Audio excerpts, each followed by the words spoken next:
Computer organisation का हम topic understand कर रहे हैं, जिसमें कि हम बस को अंडरस्टैंड कर रहे हैं। बस को हम पिछली वीडियो में एक्सप्लेन कर चुके हैं। पिछली वीडियो में हमने विद द मल्टीप्लेक्सर इसको एक्सप्लेन किया है। तो कोई भी जो बस बनती है वो डाटा ट्रांसफर करती है एक रजिस्टर से दूसरे रजिस्टर्स में।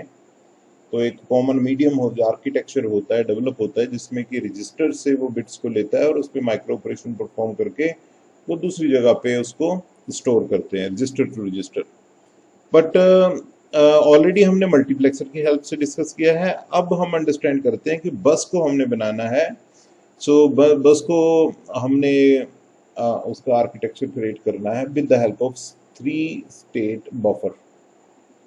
ठीक है, तो इसलिए इसको 3 स्टेट बस बफर कहते हैं या 3 स्टेट बफर बस कहते हैं। उसकी हेल्प से इसको बनाते हैं। तो इसको देखते हैं, अंडरस्टैंड करते हैं। फर्स्ट ऑफ ऑल हम अंडरस्टैंड करते हैं 3 स्टेट बफर क्या होता है। 3 स्टेट बफर, 3 स्टेट का सिंपल मतलब है कि 3 स्टेट होंगी, पर बफर क्या है उसको आप समझिए। ये ऑलरेडी एक गेट होता है जिसमें जैसी इनपुट होती है वैसी ही आउटपुट होती है, या ये कह सकते हैं ये इनपुट और आउटपुट को डिस्टिंग्विश करने के लिए होता है, अलग करने के लिए कि ये 0 एज ए इनपुट आई है सर्किट में और 0 ही आउटपुट गई है। तो ये वाली 0 एज ए इनपुट है और वो आउटपुट है, यानी कि गेट कुछ भी नहीं करता है, सिंपल जो इनपुट होती है उसको एज इट इज आउटपुट है। 3 स्टेट यहाँ पे मतलब ये है कि जब हम इसको साथ यूज करते हैं कंट्रोल सिग्नल को, तो यही 3 स्टेट बन जाता है। तो हम बस को डेवलप कर रहे हैं। पहले हमने मल्टीप्लेक्सर से किया, पिछली वीडियो में आप देख सकते हैं। अब इससे करते हैं। ये 3 स्टेट कौन सी है? ये 3 स्टेट्स होती हैं, इस तरीके से आप रिप्रेजेंट कर सकते हैं। ये इनपुट है, इसकी आउटपुट आ रही है, बट इसकी जो आउटपुट है वो सी कंट्रोल के अकॉर्डिंग आएगी।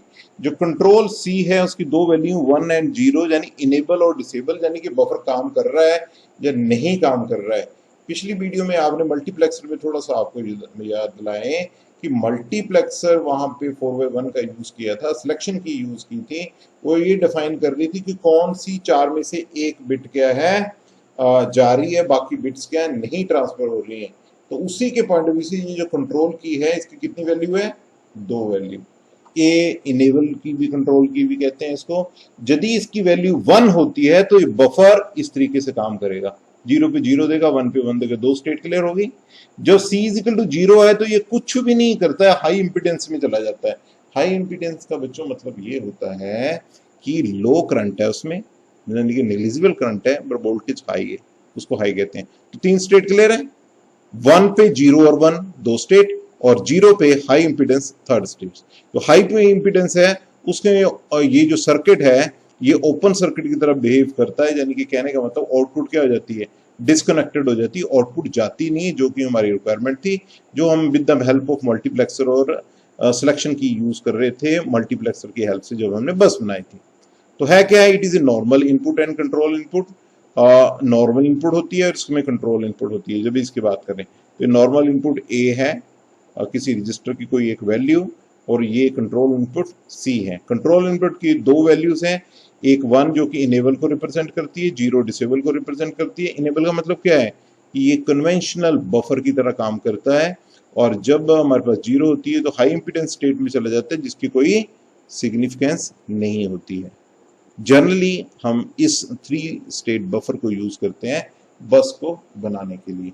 अब अंडरस्टैंड करते हैं कि ये 3 स्टेट बफर बस कैसी है। तो इसको देखिए कि यूज करते हैं कंस्ट्रक्शन के लिए, और ये डायग्राम से ज्यादा क्लियर होगा।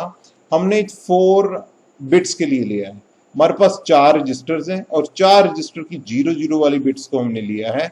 ये डायग्राम सिर्फ सिंगल बिट आउटपुट के लिए है, बस की एक लाइन के लिए, 4 लाइन के लिए नहीं, सिर्फ एक लाइन के लिए है। तो ये हमने बफर लगा दिए। बफर को हमने कनेक्ट कर दिए किसी एक डिकोडर से। डिकोडर का पर्पस ये है कि हमारे पास 2 सिलेक्शन की हैं, S1 और S0। इन 2 से 4 आउटपुट डेवलप हो रही हैं, और 4 में से एट ए वन टाइम सिर्फ एक ही एक्टिव होनी चाहिए। यदि कोई एक्टिव हो जाती है, जब तक उसको इनेबल का ओके नहीं मिलता तब तक वो नहीं चलती है। तो इनेबल की भी लगी हुई है, हर एक के साथ वो अटैच है। जब इनेबल की आपके पास कुछ वैल्यू देगी तभी वो एक्टिव होगा। इस बस में कोई बिट जाएगी, चारों में से कोई एक बिट जाएगी, या कोई भी बिट, इनमें से कोई यदि एक बिट जाती है तो बाकी 3 नहीं जाएंगी, यदि सेकंड जाती है तो बाकी नहीं जाएंगी, यदि थर्ड जाती है, C0 जाती है तो बाकी नहीं जाएंगी। This is the criteria. पिछली वीडियो में जो मैं आपको बता रहा हूँ with the help of multiplexer, उसमें मल्टीप्लेक्सर यूज होता है और यूज होता है सिलेक्शन कीज। वहां पे मल्टीप्लेक्सर की जगह 3 स्टेट बफर बस में यूज क्या होता है, हमारे पास डिकोडर यूज होता है। 2 इनपुट ले रहा है, 4 आउटपुट दे रहा है। Okay, so thank you for watching it.